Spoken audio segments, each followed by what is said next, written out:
Good morning. I am Kara McMorris, the associate pastor here at Hope Church. This morning, we lit the candle of joy, and that followed the candle of peace. And in this season, it's not a surprise that these are the things that we are talking about. It is not a surprise that we are focusing on joy, and yet, for me, there has been this struggle. There has been this block because I think, who am I to stand up here and say to those of you who some I know the pain that you're living in right now. For some I know exactly what it is you're going through, but for more of you, I have no idea what is weighing on your hearts. So who am I to stand here and say, buck up, be positive, find the joy, seek the joy in the world? On some level, we know that we are to do that and that there is joy for us to find. And yet, it's not so easy to simply access it for ourselves, to embody that for ourselves. Devastation, grief, pain, we could talk about that all day, right? These are the things that are taking up the space in our hearts and our minds so often. This season, when we're surrounded by this expectation of great joy, for me, what I've found is that it's magnifying instead joy lost, opportunities lost. I think of my sweet friend Lindsay, who 3 years ago gave birth to her brand new baby boy, and just 4 months later died of cancer.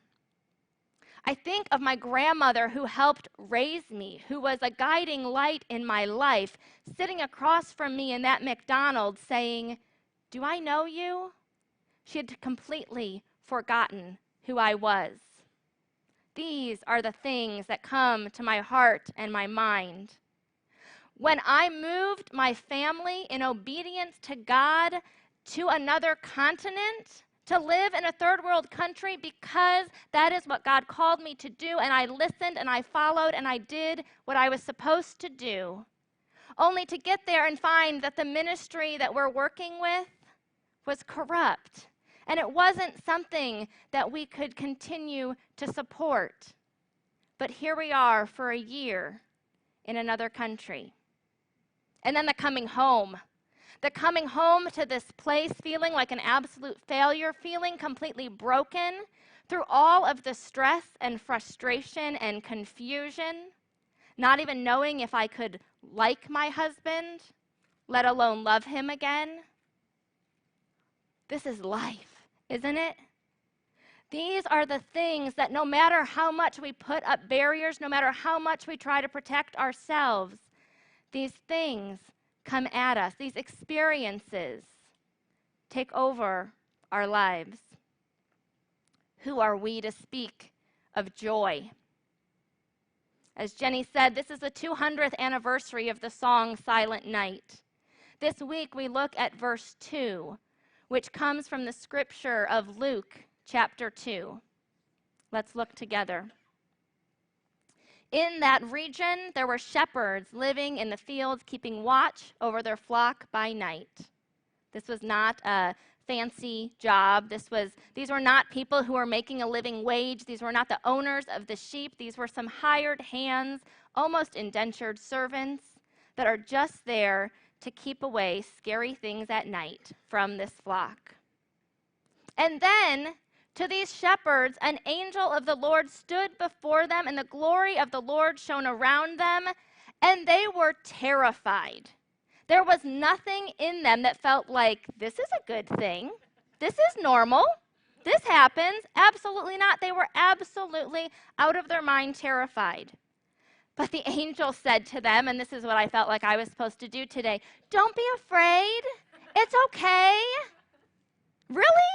Is that helpful? The angel says, "I bring you good news of great joy for all the people." These shepherds are not at the point where they're living their best life. This is not like I've waited all my life to be a shepherd in the field in the middle of the night. Absolutely not. They were terrified and had no idea what this meant for them, for their jobs. Can you imagine? They never say how the sheep responded. If you've ever been with animals, can you imagine if an angel of the Lord appeared before your dog or something? They'd be out of their mind, right?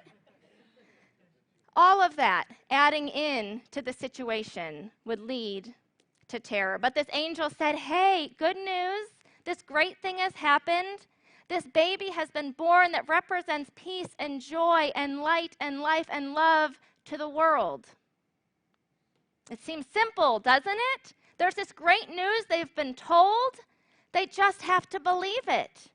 They just have to follow what the angel is saying. Unfortunately, we are born into these bodies, and we have these brains that are created to protect us from things that scare us. As we process our experiences, our brains and our bodies actually work against us seeking joy. In our brains, I used to teach child development classes to adults, to caregivers, and we would talk often about this back part of their brain where kind of the lower level thinking, the more instinctual thinking happens. And so I call it the caveman brain, caveman and woman brain, I suppose, cave person brain, where it's like when a bear is about to attack you, this part of your brain is in full force.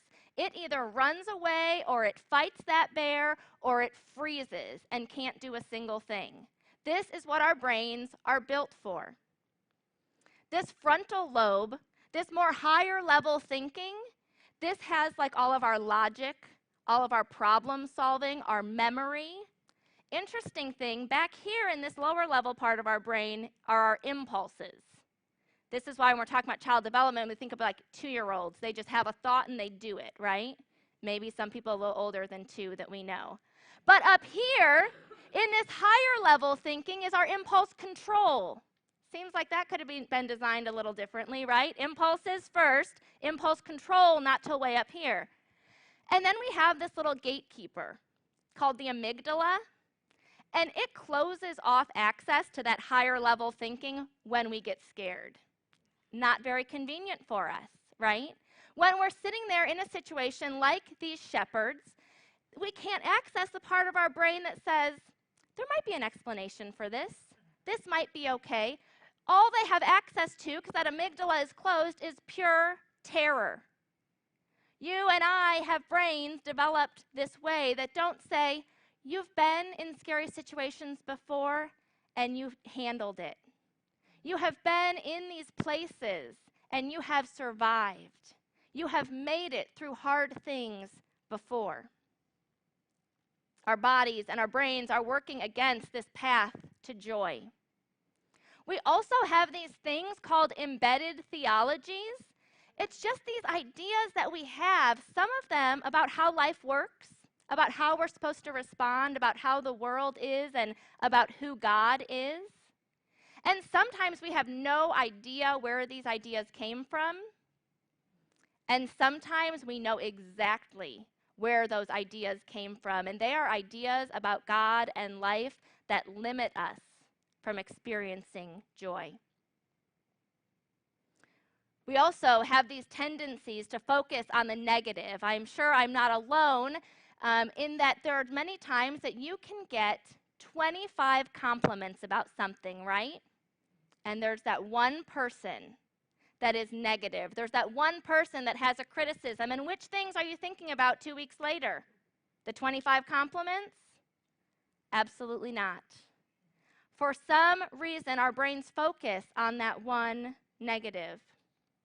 This caveman, this cave person brain takes over, and we build up defenses that are so strong that when life comes at us, we're functioning out of the lower portion of our brain, and we either fight and we resist everything that is coming towards us, or we run from the opportunities to get to the other side, or we freeze and we are stuck in that negativity. We are stuck in those ideas that do nothing to help us grow in life.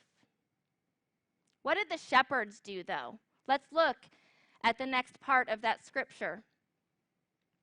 When the angels had left, so they're sitting there terrified, only the cave person part of their brain working, absolute terror.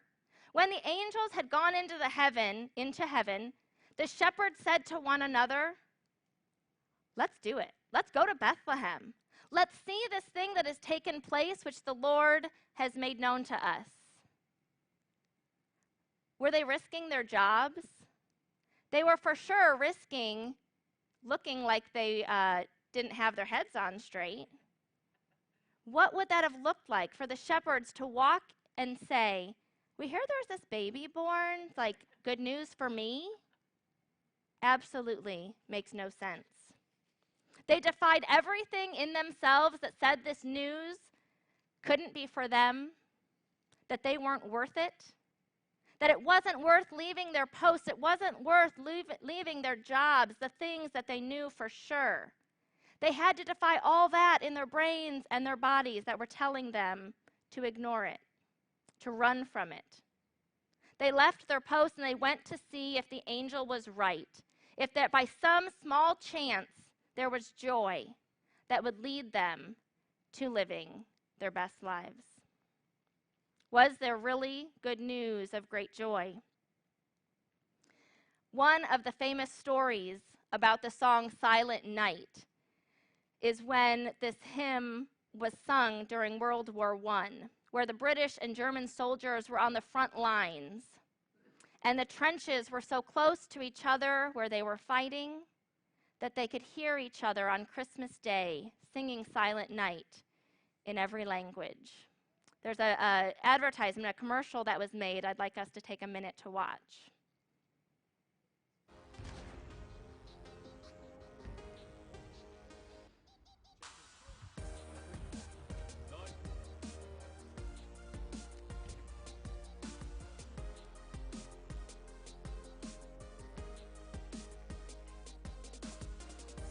The music is not fitting the video right now.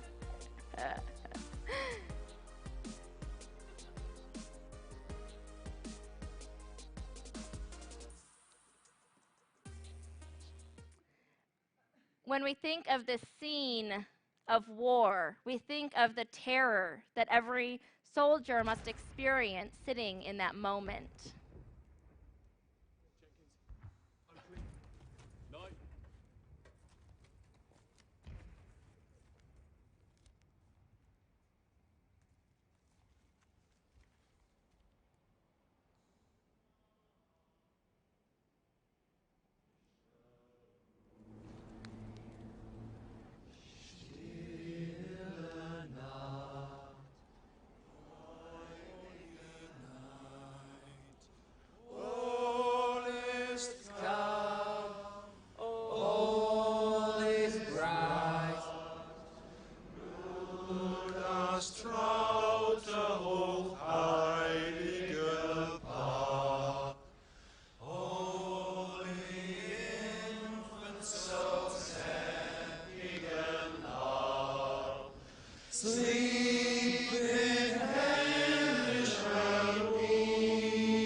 Ein Blitzer kommt!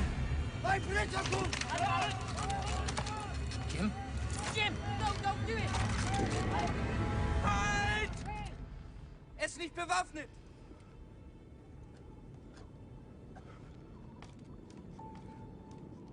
Nein, Otto!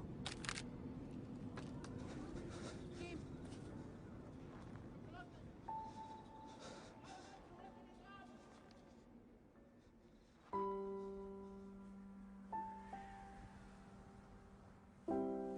My name is Jim. Mein Name ist Otto. Pleased to meet you, Otto. Freut mich. Rose, she's called. Das ist schön. Das ist schön.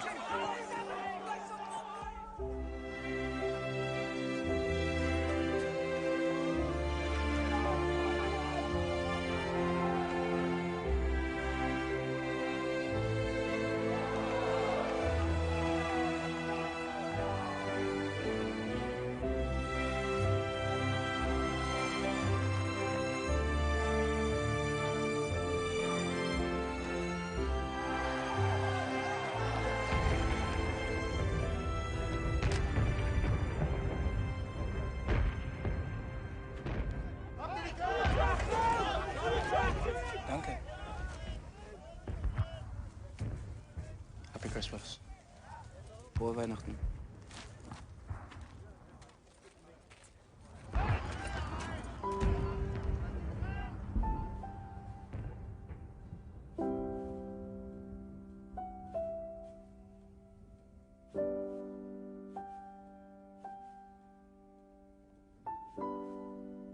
Both the soldiers and the shepherds had those moments of absolute terror.